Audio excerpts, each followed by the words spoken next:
Hey guys, welcome to another Facebook Live. We are here to talk about the 5 top mistakes when someone is getting ready to start keto. I look forward to your input and your questions. Anything that you'd like to add to the conversation would be very welcome. And we appreciate everybody showing up.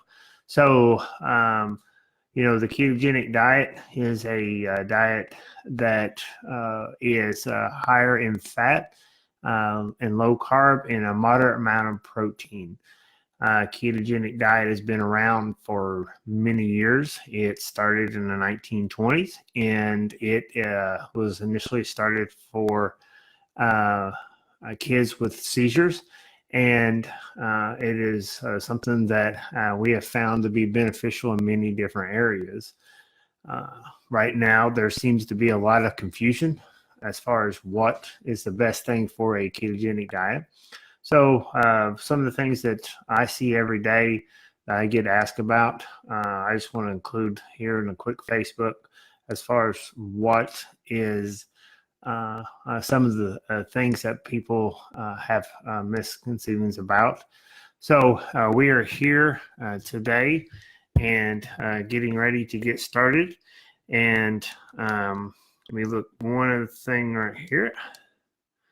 And we will go ahead and get started with our talk.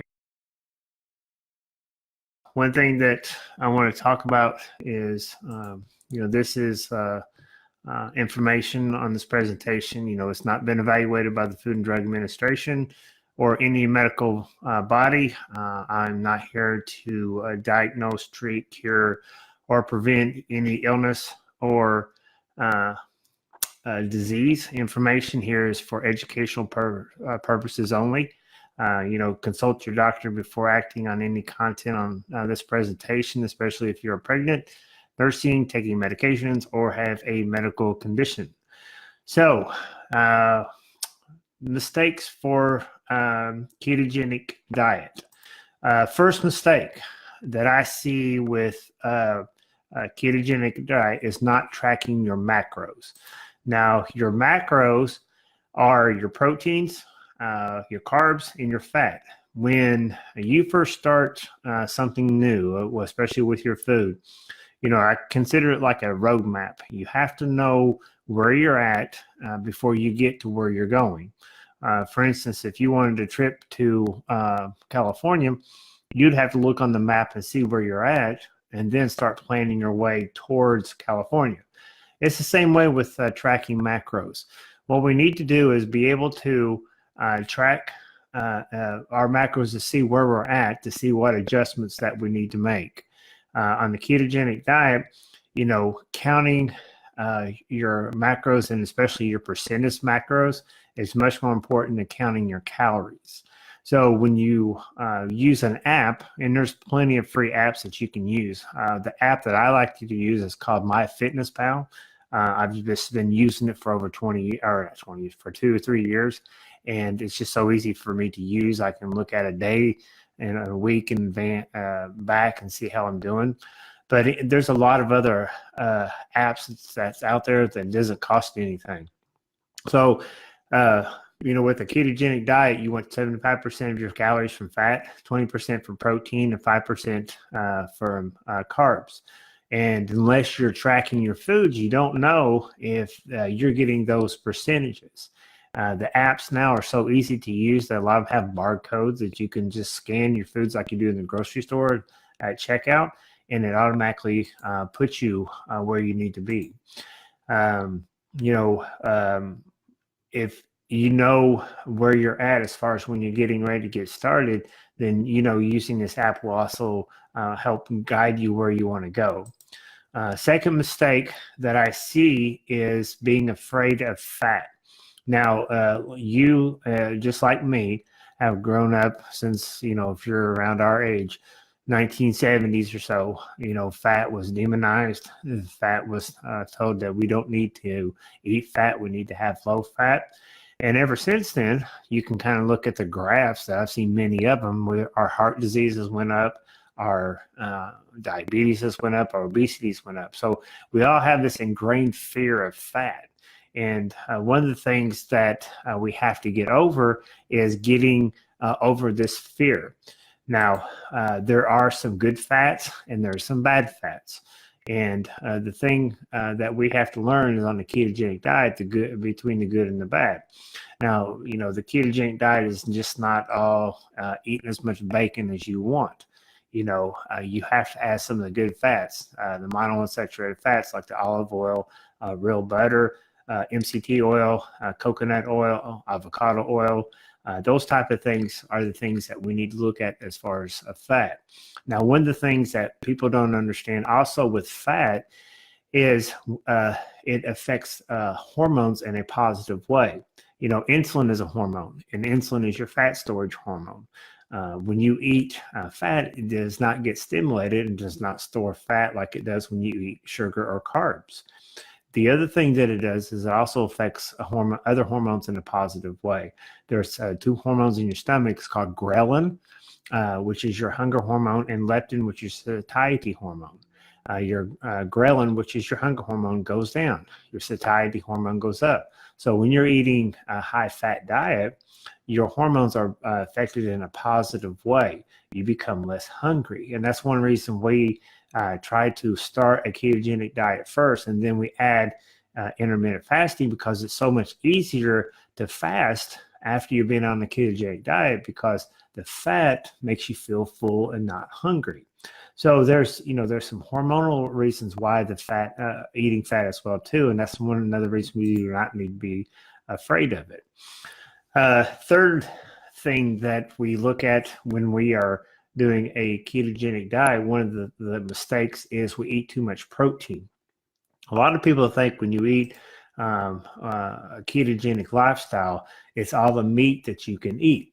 Well, we do want to eat meat. We eat hamburger, steak, pork chops, chicken, salmon, fish, things like that. But the thing that we have to be in the back of our mind, if we need to increase our fat, and we try to eat more protein, say a hamburger, well, the problem with that is we're also increasing our protein. And if you remember things about protein, is when you increase your protein, you also increase your insulin. Now, we want to get enough protein, probably about 0.7 grams of protein per pound of body weight. But, that doesn't mean that we can eat all that we want. If you're following the plan that we prescribe, you're eating the fats, and it will make you feel full, and you won't eat as much protein. You won't feel like it. So we want to make sure that, we just don't think this is all bacon you can eat. We need to have some greens with it, salads, broccoli, things like that. But we also need to add the good fats, adding olive oil, adding real butter, sour cream, those type of things can also help as far as with our ketogenic diet. So don't think this is like an Atkins diet where it's a high protein diet. No, it's a high fat diet, a moderate amount of protein. So we want to get our protein in, but we don't want to overdo it, because it can affect our insulin and drive it up too high. And when we have too much insulin on board, if we increase our insulin, then what that does is it increases your fat storage. So, third mistake again is eating too much protein. Fourth thing that is important is to know it was not eating the right kinds of fats. Now, I have a list here, but I wish I could show it on my slides on here, and I haven't figured that out. But with this right here, some of the good fats that we need to incorporate are real butter, not margarine, coconut oil, MCT oil, avocado oil, fish oil, eggs. Some of the bad fats that we need to stay away from is canola and corn oil, soybean oil, margarine, sunflower and grapeseed oil, and peanut oil. These are the wrong kind of fats. And what they do is there's different omegas as far as your fatty acids. And a lot of this has a lot of omega-6 fatty acids in it. Now, you need omega-6, but you also need omega-3, and the other ones have more omega-3 in it.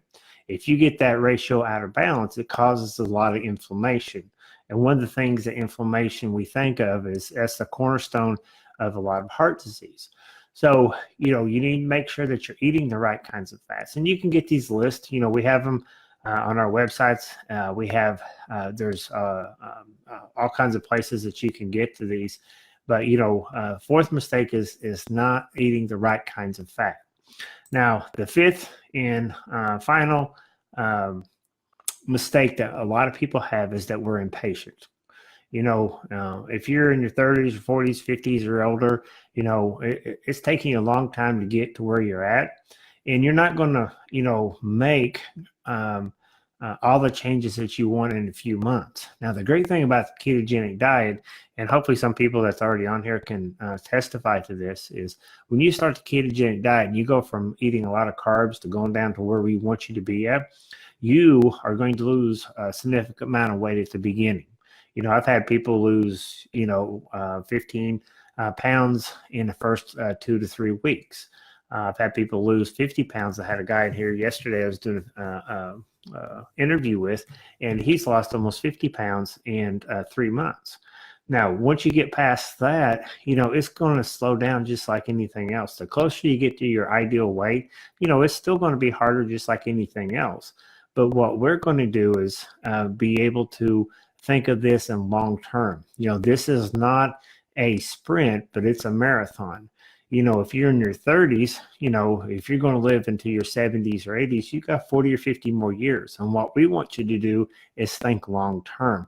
The things that we are going to go over in our program, they're going to improve your health, and they're going to be able to get to the point where you can live this life, especially when you include intermittent fasting with a ketogenic lifestyle.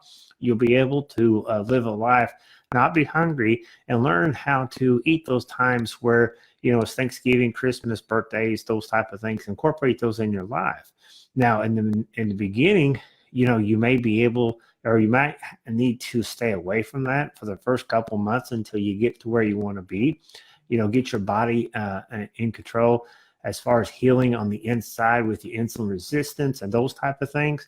And once you get those things start improving, then you're going to see the weight loss, and then you're going to see the continued weight loss over months and years. So don't get impatient. Stick with the plan. It's proven. We've been doing it for several patients for over a year and a half. They've lost weight, they've kept it off, and they feel so much better. I have a diagram here. Of course, you can't see it, but it's when we lose weight, it's not a linear line. It's not a straight slope down like you're going skiing, down a hill. What happens is it's more like going down a staircase. You'll lose some weight, and then you'll kind of plateau. You lose some weight, then you kind of plateau. You improve your health, then you plateau. You improve your health, then you plateau. And it keeps going on and on. And the more that you do it, the further down the staircase that you're going to get. So the important thing is to remember that it is a lifestyle. It's not a quick fix. It's something that we're going to try to do for the rest of our lives.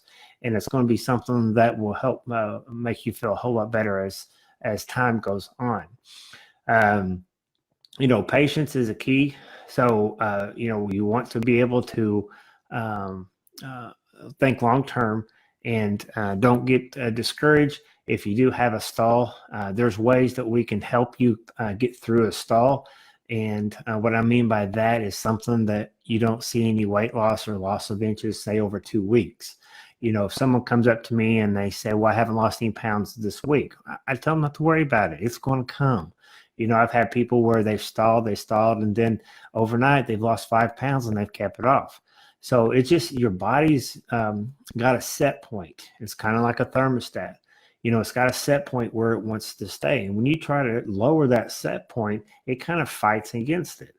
But then eventually it gives way, and it gets reset at that point. So don't be discouraged. Take some time.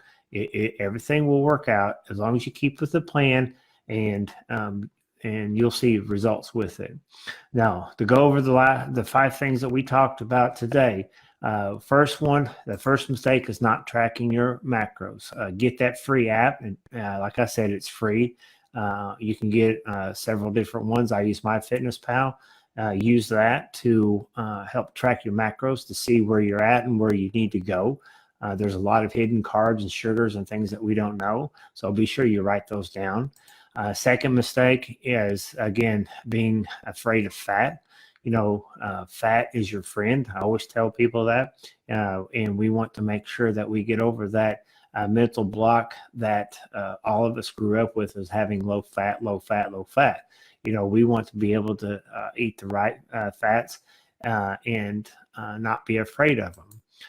Third mistake that we talked about was eating too much protein. Now, remember, protein is good, but we want a moderate amount. Shoot for about 0.7 grams per body pound. So if you're 200 pounds, shoot for 140 grams of protein. Some less, some more, depending on how active you are. But that's just a range that you can go. I don't really get into specifics like that because I like to stay more in percentages. So, don't think this is an all-you-can-eat meat and that's all you eat. We need to have a healthy overall diet. And, in our plan that we have on our website, we do that. Fourth mistake, again, was eating the wrong kinds of fats. We want to stay away from the artificial things like margarine and things like that, and eat real butter. Stick with avocado oil, coconut oil, MCT oil, and olive oil, MCT oil, and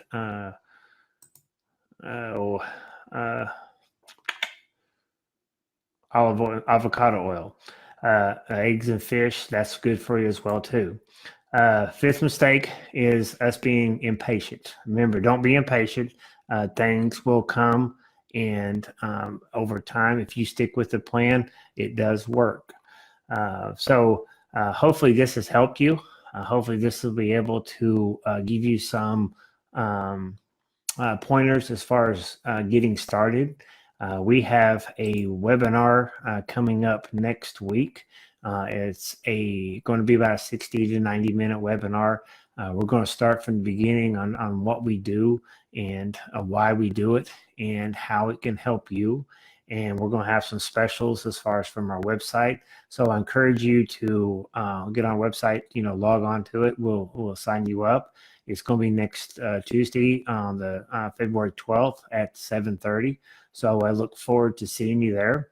If anybody's got any questions, go ahead and jump on. We can answer anything that anybody has. One question that someone was sending to me earlier was about the fats, as far as which fats to eat, and hopefully that question was answered. Hopefully you got that answer as far as knowing what to eat and staying away from all you can eat protein. So I appreciate everybody coming in. I hope we did give you some information that is useful.